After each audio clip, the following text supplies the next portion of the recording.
Hello बच्चों, let's read the question and question say that write the IUPAC name of the following। यहाँ पर आपके पास में compound दिया गया है, कॉम्प्लेक्स कंपाउंड, जिसका IUPAC नेम आपको लिखना है। तो चलो पहले इसका की कंसेप्ट देख लेते हैं कि की कंसेप्ट क्या होता है। की कंसेप्ट में अपने देखेंगे rule to write the IUPAC name of complex compound. ठीक है, तो सबसे पहला रूल होता है कि सबसे पहले हम कैटायनिक पार्ट का नेम लिखते हैं और फिर हम लिखते हैं एनायनिक पार्ट का नेम लिखते हैं। तो कैटायनिक पार्ट का नेम फर्स्ट लिखते हैं और एनायनिक पार्ट का नेम है वो सेकंड में बाद में लिखते हैं। तो यहाँ पर दोनों ही पार्ट है, तो ये वाला पार्ट कौन सा हो गया, ये वाला एनायनिक कैटायनिक हो गया, कैटायनिक पार्ट हो गया, और ये वाला पार्ट है वो कौन सा हो गया, एनायनिक पार्ट हो गया।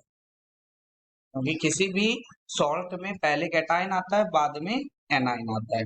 दूसरा हमारे पास में आता है रूल टू राइट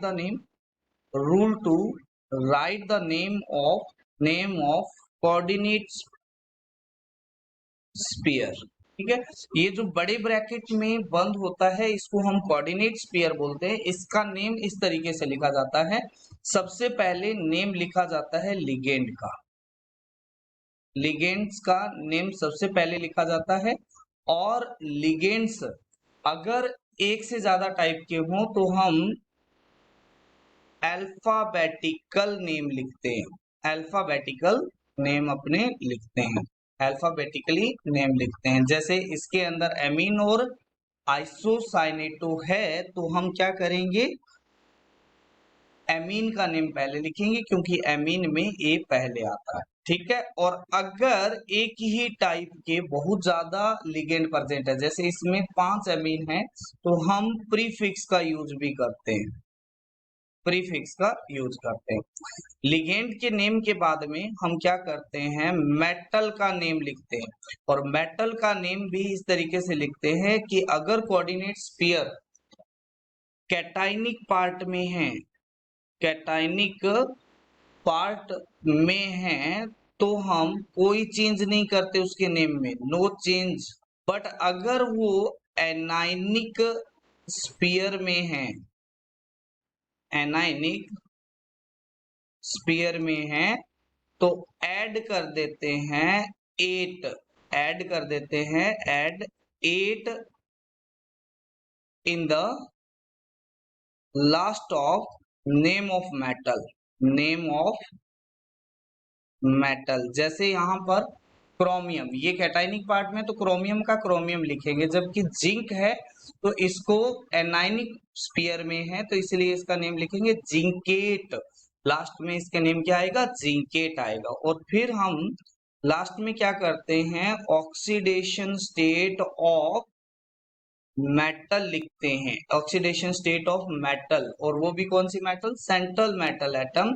और वो भी किस में लिखते हैं, in small bracket, small bracket में लिखते हैं, in Roman number, Roman number में लिखते हैं। जैसे यहाँ पर क्रोमियम की जो ऑक्सीडेशन स्टेट आएगी उसको स्मॉल ब्रैकेट में लिखेंगे क्रोमियम के साथ में, और जिंक की जो ऑक्सीडेशन स्टेट आएगी उसको हम रोमन नंबर में जिंक के साथ लिखेंगे। तो चलो इस कॉम्प्लेक्स कंपाउंड का अपने नेम लिखते हैं, तो किस तरीके से लिखेंगे, तो यहाँ पर सबसे पहले कैटायनिक भाग का नाम लिखेंगे। तो इसके अंदर, क्योंकि ये भी आपके कोऑर्डिनेट स्फीयर है, तो इसके अंदर नेम लिखेंगे क्योंकि इसमें 2 टाइप के लिगेंड है, एक है एमीन और एक है आइसोसाइनेटो, आइसोसाइनेटो है।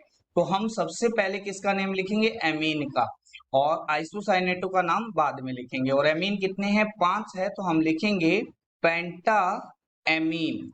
और इसके बाद लिखेंगे अपने आइसोसाइनेटो,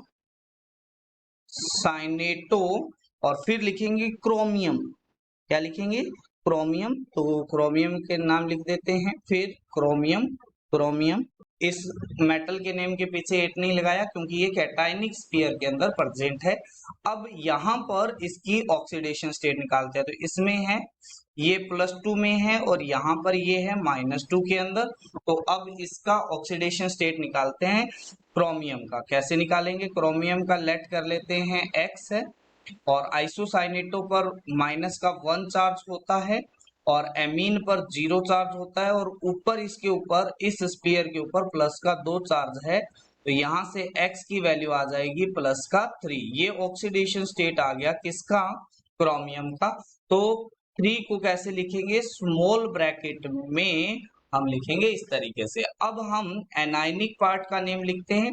तो एनायनिक पार्ट का नेम कैसे लिखते हैं? तो ध्यान से देखोगे आप, तो सबसे पहले लिगेंड का नेम लिखेंगे क्योंकि ये भी कोऑर्डिनेशन स्फीयर में है। तो क्या लिखेंगे? टेट्राक्लोरो। टेट्राक्लोरो क्योंकि 4 क्लोरीन है तो टेट्राक्लोरो। फिर लिखेंगे जिंकेट। जिंकेट पीछे वर्ड आएगा 8 वर्ड आया है क्योंकि ये एनायनिक स्फीयर के अंदर है।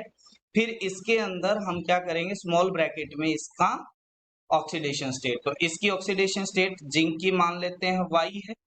एक क्लोरीन पर चार्ज -1 होता है तो 4 पे -4 हो गया और इक्वल टू -2 हो गया।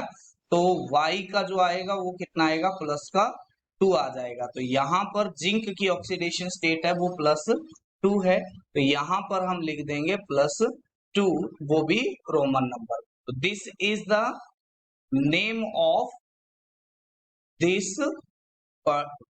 complex compound. I hope you understand it well. Thank you.